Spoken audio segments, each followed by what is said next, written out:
How would you describe the level of your sight? What do you see?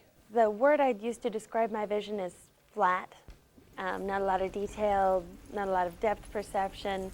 When I'm on a sled, I can see the outline of my team, and if the light's red, I can see what's going on in the team. But I can never see which way to go, so that's why I run with a partner. You had to have a lot of trust in not only your dogs, obviously, but your guide as well.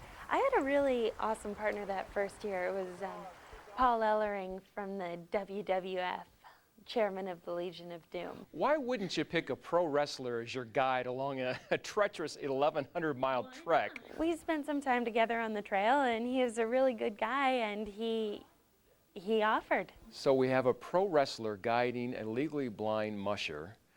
Were you turning this race into a spectacle? There were folks who weren't, again, happy with this decision to let you race. We weren't turning the race into a spectacle. We were running the race, and the media liked the idea of a wrestler guy leading a blind chick across Alaska.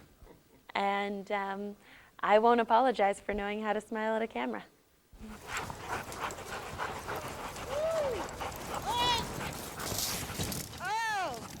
That first race, you fall up short by about 500 miles. You made it through more than halfway of the race. I did. Sense of accomplishment? Yes, there was. And we made a lot of mistakes going in, and if a dog team gets sick, a dog team gets sick, and there's nothing I can do but scratch. Rachel, part of the responsibility of being a musher, a sled dog racer, is the care of your dogs. And there were concerns that being visually impaired, that you would not be able to monitor the health of your dogs along the course. I take care of my dogs long before I take care of myself. There you go. Most people, when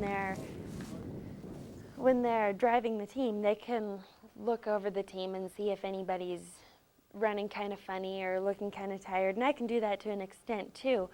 But when we get into the checkpoint, I do a few extra things with every dog to make sure they're all right. I work very closely with the vets, just like everybody. You don't like the accusation that you don't take care of your dogs. No dog musher does. They are family, pets, lifeline, teammates. They're everything. Is there any way to describe what it is like for someone like yourself, battling sub-freezing temperatures, day in and day out, being out in the wilderness for 10, 12 days? Is there any way for someone like myself to understand the challenges of what's out there? I'd seen some pretty intense stuff, but nothing really allows you to understand what the Iditarod is unless you're actually there.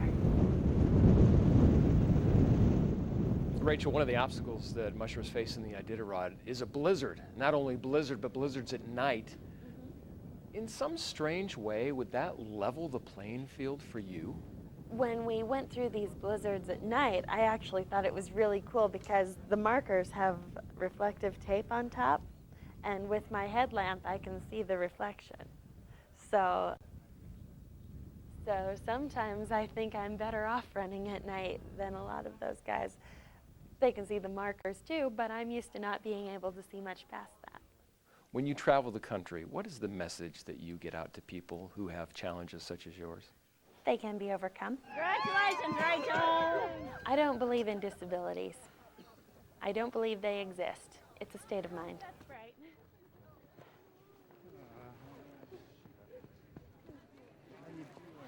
Hey,